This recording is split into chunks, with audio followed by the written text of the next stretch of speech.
Good morning. Good morning, Andy. Glad to see you around. Good morning, Diane. Good morning.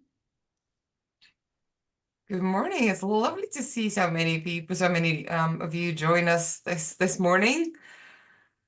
So we can start the week off with some wonderful conversation around the impacts that all of you make as trainers.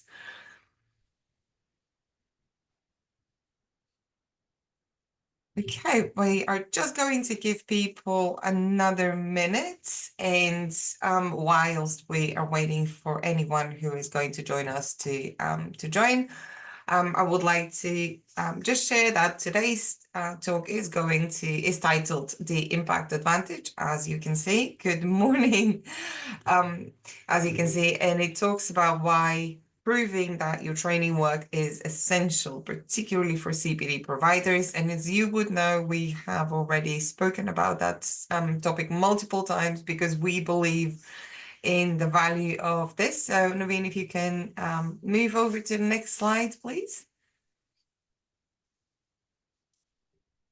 Brilliant. So just a very, very warm welcome to everyone and a few housekeeping rules. So today's talk is going to be delivered by our lovely guest speaker, Rachel, whom I'll present in a moment. The talk will be roughly around 45 minutes. Then I will hand over as soon as we finish with Rachel, as soon as Rachel is finished and she has answered all of your questions on how to prove impact. We'll hand the floor over to Chris from CourseCheck, who will introduce a new membership benefit that we have delightfully secured for all CPD Standards Office training providers. And he will take us through what CourseCheck is and how you can benefit from using the platform. But before, obviously, we get over to CourseCheck, we are going to have our lovely Rachel for 45 minutes with a Q&A session at the end. Rachel will invite you all to ask questions as we go along. If you feel very, very strongly about a specific topic, do interrupt her as she speaks and ask the question live. Alternatively, you can drop your questions in the chat as we go along, and we will make sure that she answers all of those questions at the end. So, Rachel, I think it's probably due that we hand the floor over to you. So, Naveen, you can stop the presentation and we can allow Rachel to share her slides with us. Good morning from Brisbane. Wow, good morning. Gosh, that's lovely. Right, give me 1 second. I'll just try and get my slides visible for you all. Do you see them on the screen yet? Not yet. You do? We do. Okay. Well, oh, so do I. That's even better. Okay, I think we should be ready to go. Good morning. Thank you so much for inviting me to talk to your audience and for welcoming me on a Monday morning and for joining me first thing this week. My name's Rachel, and for the next 45 minutes or so, I'm going to talk to you about the impact advantage, why proving that your training works is essential for CPD providers. Let's see if I can advance through my slides. Yes, okay, brilliant. So this is what we're going to cover this morning. We're going to start by thinking a little bit about what impact is. Then we're going to reflect on why you would want to know your impact as trainers. And then I'm going to take you through 4 stages of being able to track your impact. And then after that, if it's a conversation you'd like to continue, I'll tell you a little bit more about how I could help you further with this. As Nina said, we're going to make use of the chat throughout. I'm going to be asking you to engage in the conversation, and because there's quite a lot of us, let's try and keep questions into the chat rather than kind of all shouting out at once, purely because I'm on a very small screen and I can't see you all at once. But I will definitely try and answer as many questions as I can, and there will be an opportunity at the end for you to ask anything else that we haven't covered. So, Good morning, I'm Rachel, and I am also known as the Impact Specialist. It is my mission to get everybody talking about and thinking about the impact that they make through the work that they do. I have been self-employed for 12 and a half years now, and I don't mind admitting that I still find it intimidating. I still find that I get imposter syndrome, and I find it a bit overwhelming and a bit uncomfortable to see people discussing success purely in numerical terms, in terms of the size of the turnover of a business, or in terms of the number of people that they have signed up to the launch of a new program or course, or in terms of the reaching a certain value turnover each month. Instead, it's way more important for me to be defined by the impact that I make. And I'm sure you probably feel the same too. I think that we want to celebrate the fact that success can look different for everybody. We are all bringing something very different to the party, and it doesn't matter whether you're running a multi-million-pound business or whether you're running a training course for a much smaller number of humans. What matters is the quality of what we deliver and the impact that we create through the work that we do. And it's my mission to get everybody feeling confident and empowered to be able to talk about and to prove the impact of the things that they do. But why should you bother listening to me? Well, here's a little bit about my background and how I've come to this point in my career. I started off as a management consultant. Life was very different back then, 20-something years ago, working in central London, commuting into the city every day, and I worked on large-scale change programs in the public sector. I had lots of different roles I had to undertake on those programs. I would be involved in project management, in problem solving, in providing strategic advice, in managing communications, in managing stakeholders, all kinds of different things. And after a number of years doing that, I moved into the public sector and was responsible for delivering a big change program myself. And then I was also expecting my first child when at 8 months pregnant, I was made redundant because the coalition government shut down the agency that I worked for. And that's probably not what you have on your vision board when you're expecting your first child, to lose your job and everything to go completely, be thrown up in the air. But actually, I decided that it was going to be a catalyst for something brilliant. And instead of it being a disaster, which it kind of felt like at 8 months pregnant, very hormonal and emotional, I've used it as an opportunity to create the business that I would like to run and that I'm proud to run. So for the first 10 years or so of being self-employed, I spent my time running evaluations for all kinds of different organisations. But broadly, I would be employed by a funder to try and establish whether a project, a programme, or a CPD course, I did a lot of evaluating of CPD, was delivering its intended objectives or the intended impact. And I had to go and look for evidence of the impact it's expected to create. And I also had to make a bit of a strategic assessment as to why something was successful or why it wasn't working so well. And I would need to provide advice about how to improve things to increase its success, and to make commentary about, where things were particularly effective and how certain sorts of practice was working particularly well. After doing that for about 10 years, I realised there was a bit of a kind of gap in the market, and not very many people were making the connection between measuring impact and running a business. So that's where I decided to specialise. And now I spend my days talking all day long about my favourite subject, which is impact. And I like to do the following things. I like to give my clients, and they may be small businesses, global membership organisations, charities, CPD providers, anybody who runs a values-led business or organisation.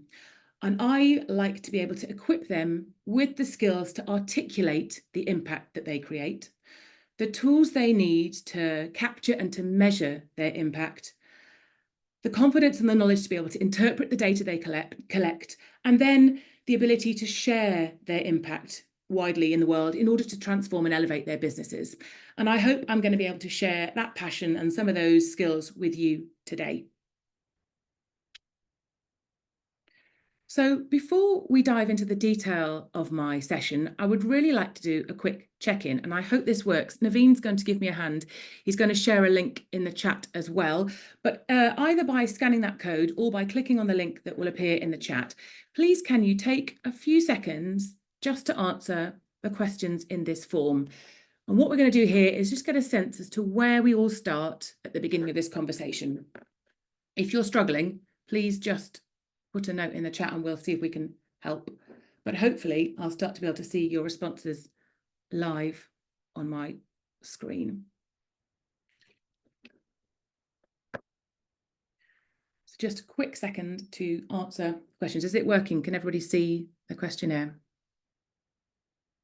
Nina or Naveen, can you wave at me? Because I don't see many faces. Is it working? Yes, it is working. Oh, excellent. I can see people are starting to answer. Thank you.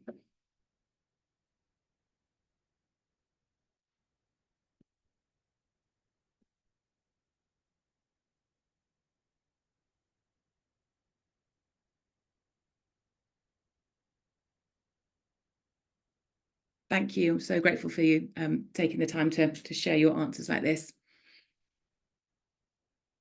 And also that the technology is working first thing on a Monday.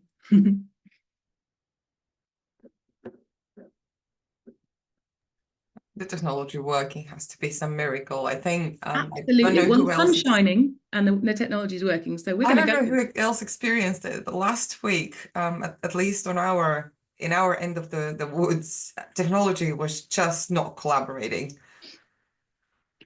There's sometimes no rhyme or reason, is there? No. It was turn it off and turn it on again. That's one of the things about being self-employed, isn't it? That I have no IT department. So when it goes wrong, I'm responsible for, yeah, it's not my strongest suit. So I'm grateful. That must be challenging. Okay. Now, how many people have we got in the room? Let me just check how many numbers. Naveen, how many people have we got on the call? I can't see it.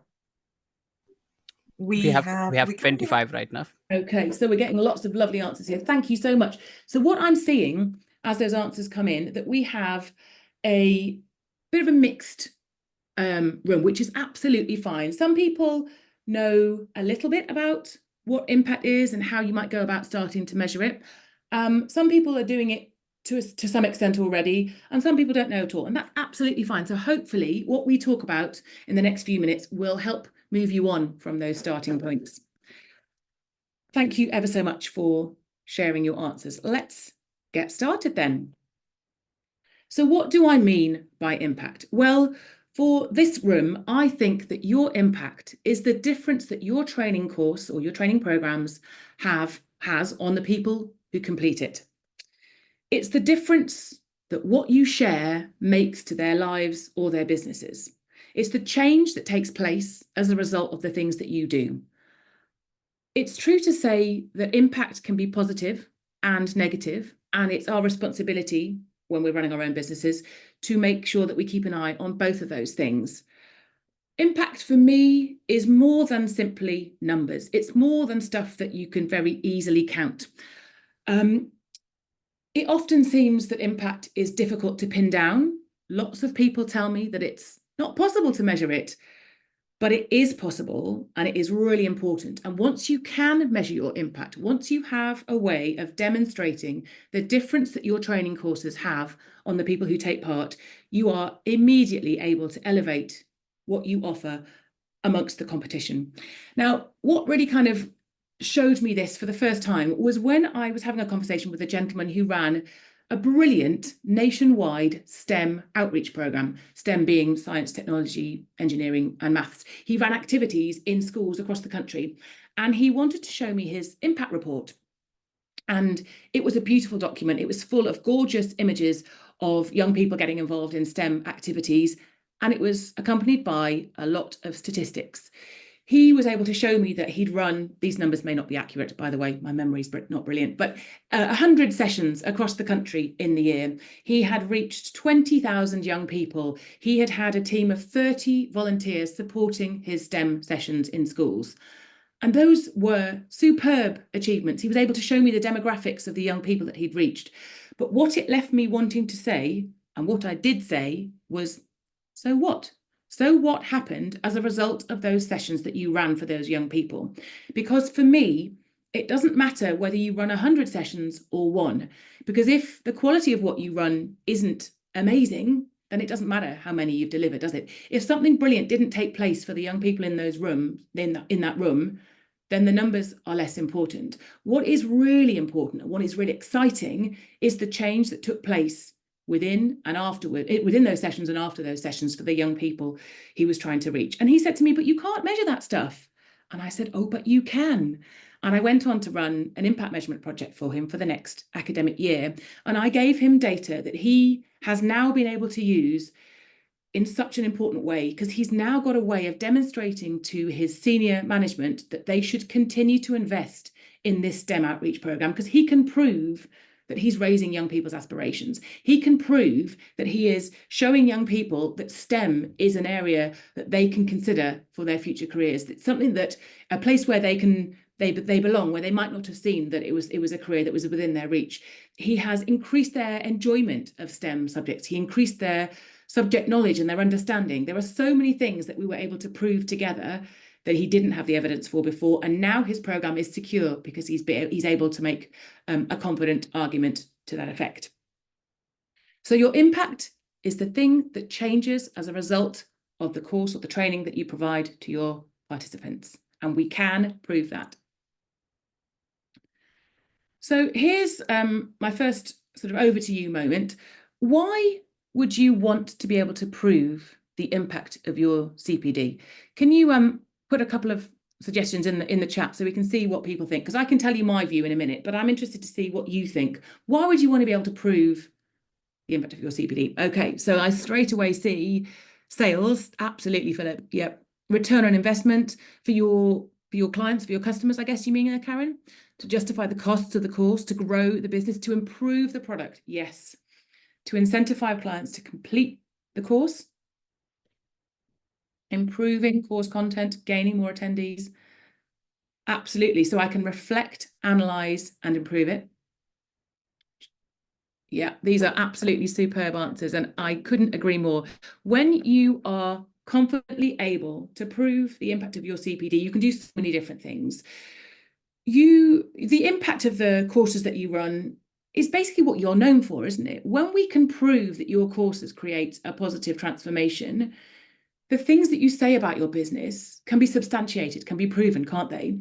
When you commit to reflecting on the impact of the courses that you run, you're showing your values in action. You're showing a commitment to making sure that your customers, your clients, your learners, however you refer to them, are getting the return on the investment they've made with you, that they're getting the best value possible, that they are their needs are being met and that they're being prioritized over anything else within your business.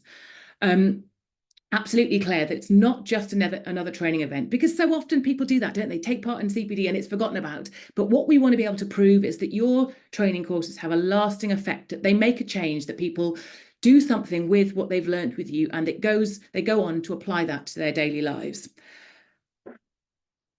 And actually, another thing people have said in the comments there is that it's a way for us to reflect on the quality of what we're doing. It allows us to learn how our learners engage with what we're delivering. It shows us where people find concepts harder or easier to understand. It shows where they engage with the different sorts of resources that you might be providing through your training courses. And it ensures that the customer experience is the best it possibly can be. And when you've got all this information, you can do wonderful things. You can refine and improve your delivery so it's as brilliant as possible. You've got incredible evidence to use in your marketing. You have a way of talking about your business that other people can't, because you know that you can credibly prove the difference that your training makes to the people who pay you to take part. You have a way of creating PR. You have content that you can use for articles, because if you're pitching an article to a journalist, we know that they want any facts and figures to be substantiated. But if you've got evidence that you've collected that shows that your training does a certain thing, that creates a certain transformation, they will be happy to share that on your behalf, and your profile can be raised. When you have a way of proving your impact, you increase your credibility, you improve your reputation, you expand your business. It's a no-brainer, isn't it? I'm sure you're all completely sold. That's why you're here today. But there's another thing I'd like you just to think about for a second, and that's how would it make you feel to know the impact that you have on your participants? Can you kind of share some adjectives in the chat about how it would make you feel to know that the things that you say are possible through your training can be proven. What would that make you feel? Yeah, definitely, Kay. Motivated, absolutely. Enthusiastic, confident, validated, job satisfaction, inspired, that's brilliant. Satisfied, proud. They are really positive adjectives, aren't they? And this is another kind of unexpected, brilliant benefit of being able to prove your impact, because when we run our own businesses, there are points where it can feel challenging, lonely, isolating, miserable. It's not mess about. It's not always easy. But if you have a really solid evidence base that proves that you are making a difference to other people's lives and businesses, it's an enormous morale boost. And that can help you do an even better job every single day, can't it? It's a way of really making you feel proud that what you do makes a difference, validated, effective. It's just a very, very positive experience. But what happens if, when you go out there trying to capture evidence of your impact, you find out things that you don't like, or you weren't expecting, or you don't want to hear? What do you think that would make you? What's your response to that kind of challenge? If you could just share in the chat. That would also make you, oh, excellent, empowered and delighted to find these things out. Opportunity to improve, definitely. Because this demonstrates that you genuinely want to put the needs and the experiences of your clients at the top of your list. Feedback is a gift. That's absolutely right, Claire. That's a lovely way of talking about it. Okay, yeah, you might indeed feel disappointed, Lillian. Completely agree. And not complacent, definitely true. So I just want to share another example with you. One of the things that I do for my clients is to run an impact review, which is where I go out and get feedback on their behalf. So I might engage with a sample of somebody's clients and interview them to find out in detail what their experiences were like of working with my client. And a lady commissioned me to do this a couple of years ago, and she gave me a list of people that she'd worked with who had already written lovely testimonials about her business.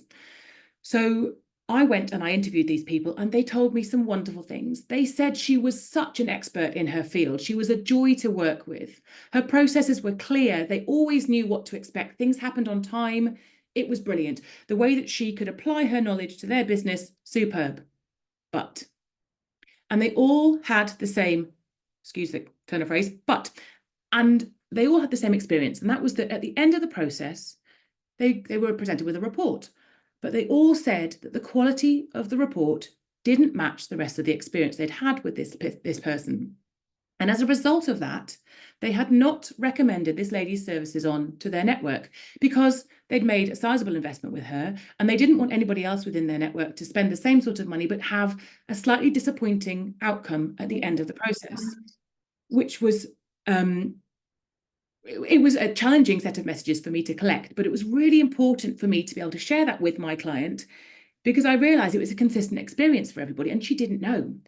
So when I shared my feedback with her in her report, it took her a day or so. As Lillian said, she felt a little bit disappointed and hurt, because it's quite difficult to take feedback when it's your business, isn't it? But a couple of days later, she got in touch and she said how grateful she was, because she had not known that this was a challenge within her business. It was a blind spot within her process.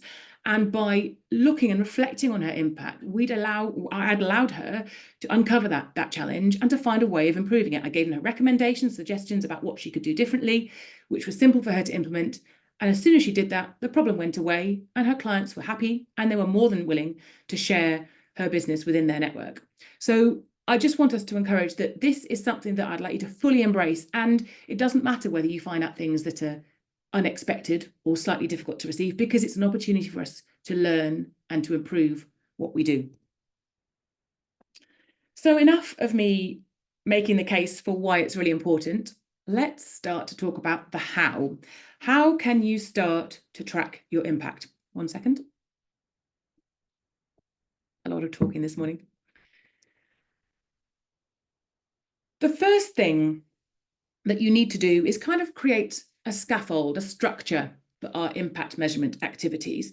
And if I was to do this for you, the first thing I would do would be to work with you to build a theory of change. Now, I'm not going to go through details of that in practice today, but I'm going to give you some of the elements that exist within a theory of change.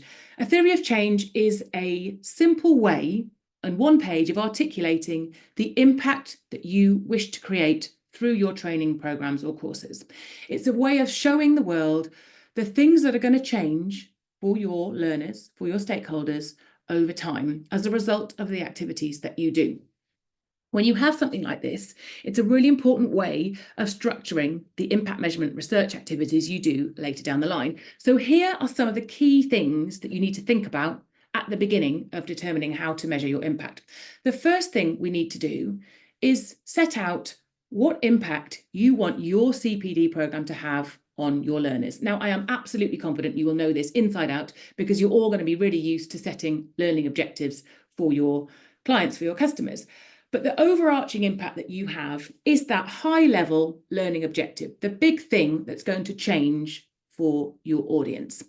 Now, when I encourage people to think about this, I sort of challenge people to write this in a way that does a couple of things. It doesn't just repeat back the name of the business or the course or the training program, and it doesn't refer back to the industry in which you're operating, but rather it focuses on the thing that will change for your learner. So I wonder if anybody feels like they want to give it a go and write in the chat a sentence or two that sets out what the overarching impact is they want to create through their program without simply referring to the name of their course or the industry in which they operate. Can anybody give it a go, please? And we'll share. To have leadership skills supercharged. Wow, that sounds very powerful, Claire. Positively impact the mental health of young people. Absolutely brilliant. I like that, Eliza. Give trainees skills and confidence, greater earning potential to our students, helping people to work better with each other, change the way learners think about their work, improving health and safety for animal health professionals. These are all brilliant articulations, put my teeth in, of the impact that you want to create. Steady stream of, pipeline. Oh, that moved up the screen very quickly. Aligning with the organisation's values and prepared to navigate complex challenges and drive strategic priorities. Gosh, that's a big objective, Diane, and that's exactly the sort of thing that is perfect in this conversation, because those changes that you want to create are pretty big, aren't they?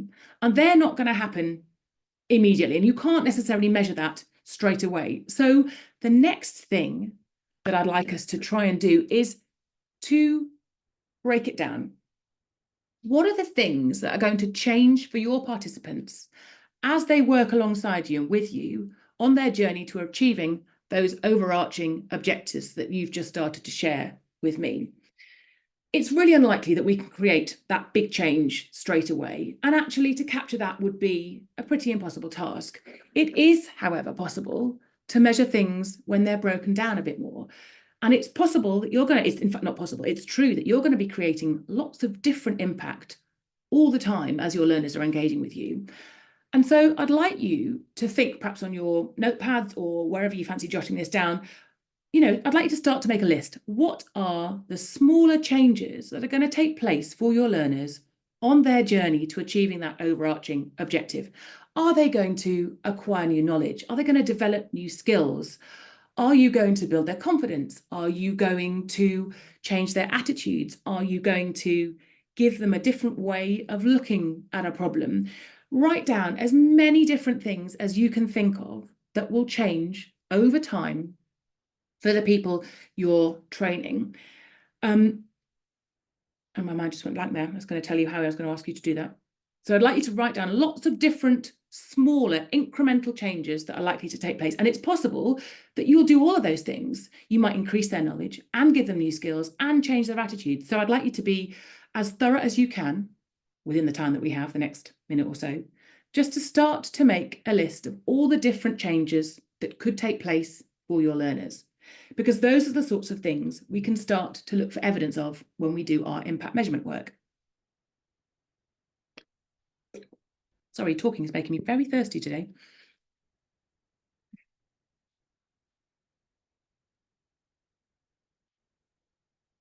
I'll give you a few seconds just to write a few of those examples. And if you want to share any in the chat, that'd be brilliant.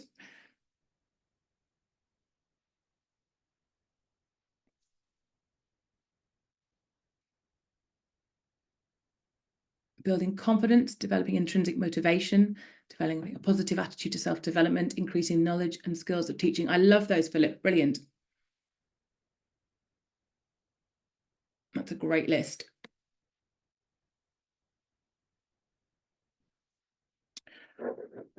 Okay. The next thing I would encourage you to do is to look at that great big list that you've just created and start to think about which of those changes might take place immediately in the very short term, which things are changes that will happen in the medium term, and which things are likely to manifest themselves in the much longer term. So, for example, things that you might expect to change immediately could be a change in somebody's knowledge. You go along to a workshop or a training session, you didn't know about a topic before you started, you leave the session with some new acquired knowledge. That might be a short-term change, a short-term impact that you've had on your learner. In the medium term, your learner might go back to their day job and they might take that knowledge you've given them and apply it to the way that they work. So your medium-term impact might be that you've influenced the way that they do a certain thing within their job role. You've changed their way of working. You've given them a different approach. So a medium-term change or impact might be affecting a different way of working. And then as they've had time for that change in the way that they work or do a certain task to embed, it might create a much longer term impact, which might be that you've improved the efficiency of the way that a team operates within a certain organization, because they've taken the knowledge that you've given them in the session, they've applied it to the way that they work, and as a consequence of implementing that changed way of working, it's created a much longer term impact, which is that a whole team might become much more efficient. So the next step in structuring your impact measurement activities is to organize all those changes that you've listed into the short, the medium, and the long term. And that gives you a sense as to when to start to look for evidence of these changes taking place. I hope you're still with me. If anybody's struggling, please do shout at me or write in the chat, let me know, and I'll happily pause. You're okay, Nina? Okay. And there's another dimension to this, because it's not true just to say that the person who takes part in your course is the only person that will be impacted by the things that you teach them. It's true that your courses, your training programs, will create a ripple effect depending on who you're talking to and where they go back to after they've finished your courses. So imagine you're training teachers. Your immediate impact is going to be on the teachers who've taken part in your training program. But as a consequence of improving their knowledge, giving them a different way to do something, giving them new pedagogical skills, you're going to also create change for their pupils, because the teachers will go back to their classroom, apply what they've learned, and as a consequence of that change of practice, it's going to have an impact on the children in their classrooms. And then those teachers will start to have an impact on their colleagues within the school, because their changed way of doing something might be something that other people want to have within their classrooms too, and their practice will be impacted and affected across the whole school.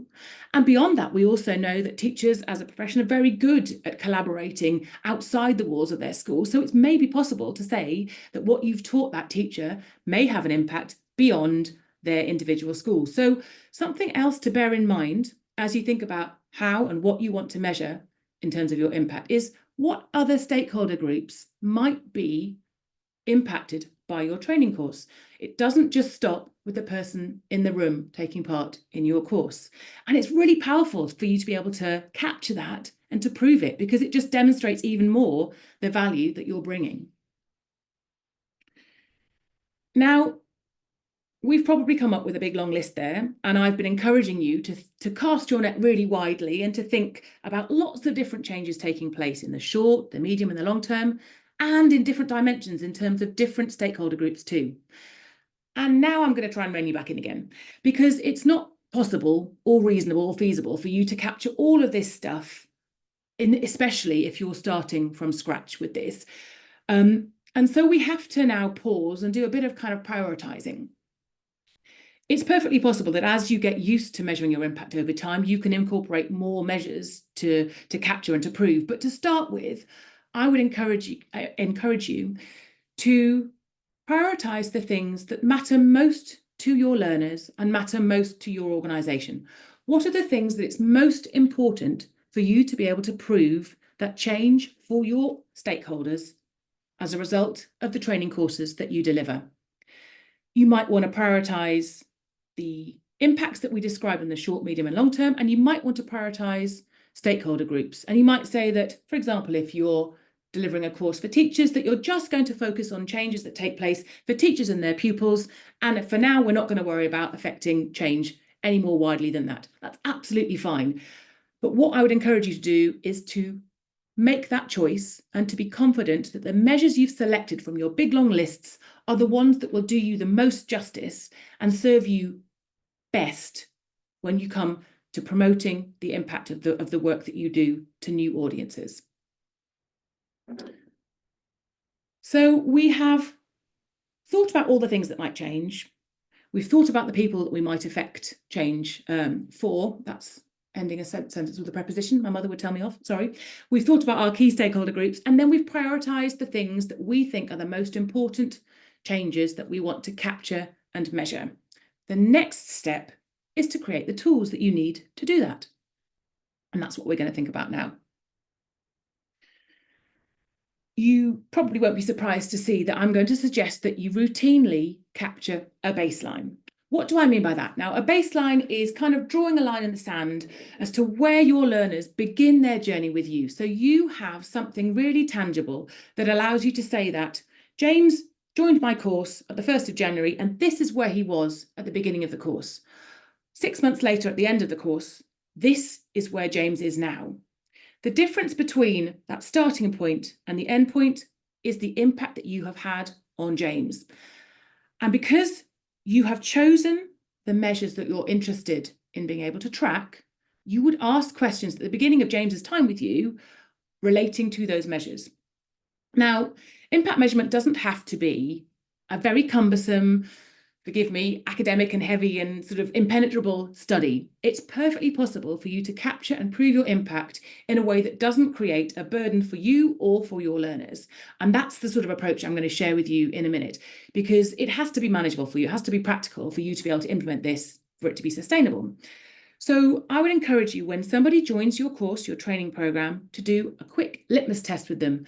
Check in with them about the things that you expect to be able to change for them. Where are they at the beginning of their time with you? What is their starting point on their journey? In a second, I'm going to give you some tips about the sorts of questions you might use to capture this sort of information, but please make sure you capture their starting point, you store it somewhere and you refer back to it, and you do this routinely. So you start to build up an evidence base as to everybody who's coming through your doors, where they begin their time with you. Next, we want to find a way of measuring the unmeasurable, measuring those changes that we've been talking about, those things that feel difficult to grab hold of and difficult to capture. But it is possible for us to create some really valuable data that allows you to prove those changes have taken place. You will also want to know how many people have gone through your courses. Those hard metrics that we spoke about at the beginning, that were only the contents of my friend's impact report at the beginning. How many participants you have enrolled at the beginning, what the drop-off rate might be through your course, the success rate of passing modules, how many people get to the end of the course, how much time they spend learning with you. Those are useful metrics. Don't stop doing that, but do this stuff as well, and you'll have a superb way of demonstrating your value. So we've created a list of things we're interested in measuring. Here's how you can do that. Storytelling is really powerful in terms of demonstrating impact, especially when we think about change. So you might wish to engage some of your participants in a conversation, either by interviewing them or bringing them together in a group, in a focus group kind of session, to discuss their experiences of learning with you. And you get them to reflect on where they began, what they learnt through their time with you, and how that's made a difference to their lives. But that may not be a practical way of getting data on everybody who learns with you. So here's a way of capturing evidence using some kind of survey tool instead. Now, I should think we're all used to asking for feedback, and I would suggest that most of us, and me also, until recently, are guilty of asking too many questions. People are time poor, and whilst they might be interested in helping you out to give you some feedback, if we give them something that's overwhelming and full of really heavy prose-based questions, they're just not going to take the time to fill it in, or if they do, they won't give you great answers. Instead, let's make their experience easier, and let's also make it more beneficial for us by getting some really useful data. So I would like you to start off by thinking about only asking the questions you absolutely need to ask. I make it a principle of any research that I carry out that I will only ask the minimum number of questions necessary. And if I ask you for some questions, I ask you a set of questions, I commit to using the answers that you've given me. So at the beginning of this session, you filled out a set of questions. I will use the answers that you gave me to learn about the effectiveness of a session like this, because at the end of our workshop, you won't be surprised to hear that I'm going to ask you a similar set of questions again to see if your level of learning has changed. But I'm only asking you the things that I really need to know, not just things that would, I don't know, boost my ego or whatever. It's things that will allow me to learn and make sure that the quality of what I do is as good as it possibly can be. So only ask the questions you need to ask. Make the most of multiple choice questions. Start your survey with a series of questions that give your learners choices and make it easier for them to fill it in. Don't give them 10 options to choose from if you're asking them to vote on a scale, because that just makes it really difficult for you to analyse their responses and for them to really figure out where they fit best. And I mean that especially if you are inclined to using a sort of numerical based scale. So rate this session on a scale of 1 to 10, where 1 is terrible and 10 is amazing. That doesn't really work, because Nina's choice of 7 might be the same as Andy's choice of 5. And that doesn't give me useful data that I can learn from and compare. However, if I said to you, to what extent did your knowledge increase about the importance of knowing your impact? And I gave you some options that were word-based rather than number-based, and you could choose from not at all, to some extent, or to a great extent. It's much easier for you to understand where you might fit in those categories, and for me to understand your experience too. I would also encourage you to add a don't know option, because you don't want somebody to get stuck on a question and therefore not fill out the rest of your survey. And yeah, make sure that you're using word-based labels, 4 or 5 different options, including a don't know. Once you've, using those questions, what you can do with that is to really gauge where people are with the things that we care about, those changes we talked about at the beginning. So you can measure how confident somebody felt at the start of a course by saying, to what extent do you feel confident in trigonometry, whatever it might be, and they would answer on the basis of not at all confident, kind of, or to a great extent. And then you ask that same set of questions at the end. You've got a way of comparing the learning that's taken place within that session. So think about the changes you're keen to measure and create some multiple choice questions, giving your learners word-based options to select their answers from. You can also use the format of questions where you give people a list of things to choose from and they can tick as many options as apply, because that's a really simple way of getting useful data. And you can say, for example, at the end, 50% of my learners felt more empowered as a result of the session that we ran, because you've given more empowered as an option, for example. Then make the most of your prose or open questions. Don't ask things that aren't going to allow you to learn, and instead ask questions that invite your respondent to think in the way that you need them to. Get them to reflect on what's changed for them. Ask them things like, what difference has this training course made to the way that you approach X problem? Where would you have been without this training course? How would you describe the impact of this training on your life to your friends or your colleagues? If you encourage people to think in those terms, they're going to give you feedback that you can use to demonstrate your impact, because you're getting them to think in the right way. I would also encourage you to ask a question that looks for opportunities for you to learn. What could have worked better for you? Were there any topics that you really didn't understand? Were there any parts of this training course that just didn't resonate with you? Did you find any of the material we shared completely unhelpful? You know, that sort of question to allow you to also capture the not so good stuff, the stuff that we said we care about earlier on, because it allows us to learn and refine and improve our delivery. And then when you've captured this information, make sure you do something with it. Listen to the feedback that you get. Reflect on what people tell you. Share the positive stories. Use them in as many different ways as you can, but also learn from the things that didn't work so well. Now, I talked to you about short-term, medium-term, and long-term impact. So you wouldn't be surprised to suggest that if you've got measures that you've listed under those 3 timeframes, I'm going to encourage you to go back and ask for feedback more than once. So your short-term feedback, your impact, is going to take place directly at the end of a course or a module taking place. And then you might want to revisit your learners 3 to 6 months later to see what's changed for them in the way that they approach whatever challenge it was that you're helping them with. And then to be able to start to capture evidence of your long-term impact, you might visit them again 12 months later. And it may be that at those later stages, it's better to kind of use an interview or a focus group type system, because you're able to engage people in conversation and explore their experiences in more detail. The information that you collect through qualitative activities like that is just as valuable as the stuff that you capture through a written survey. It's all a way of getting evidence of your impact. And it's a way of you being able to prove the things that other people might say are not measurable. So you've collected all this evidence, you're building up this brilliant database that proves that you're making a difference to the lives of the learners that you support. Don't just sit on it. Please use it in every single way that you can.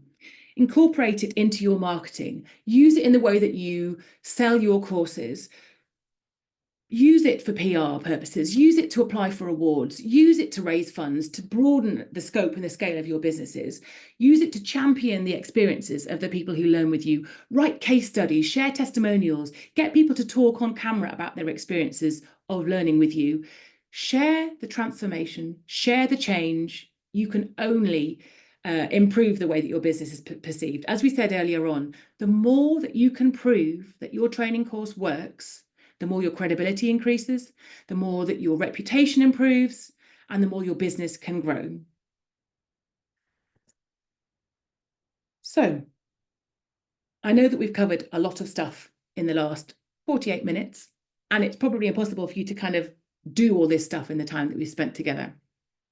As I said at the start, helping people to confidently talk about and measure and prove their impact is what I do all day, every day, and I love it.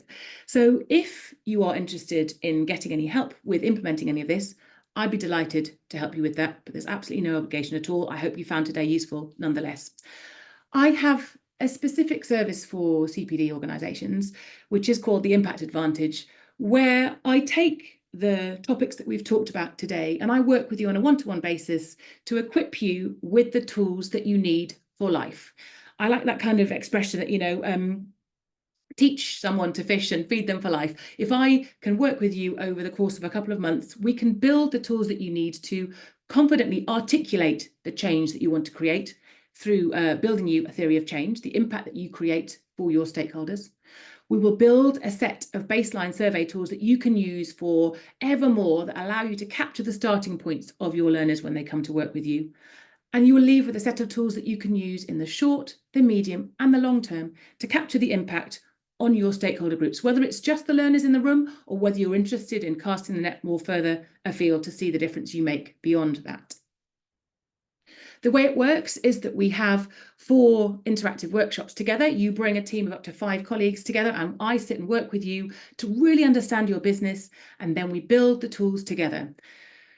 You get support from me during those sessions, but then you also get a couple of months of troubleshooting and implementation support too. And I'm sure you know that it makes such a difference, doesn't it, when you've learned something new, to have somebody helping you to implement what you've learned in your business afterwards, because it's quite easy to go on a training course. You're probably the least likely to do this as trainers yourselves, to go on a course and then go back to your normal life and forget what you learned and be too busy to implement it. But I'll be there to give you a hand to implement what you've learned and implement those new tools and to adjust and tweak them if you should need those any help in doing so.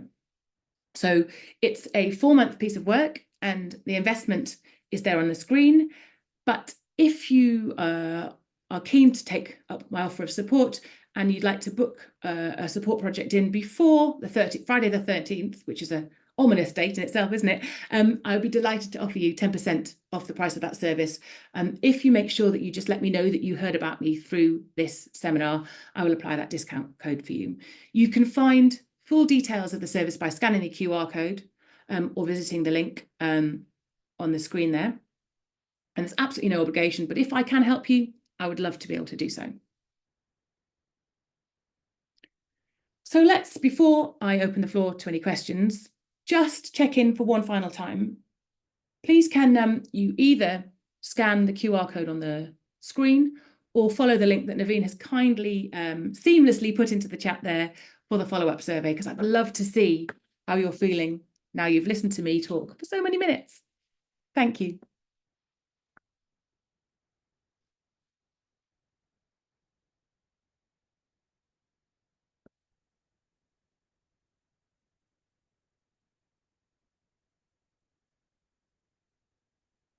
I'll just give you a few seconds to fill that in.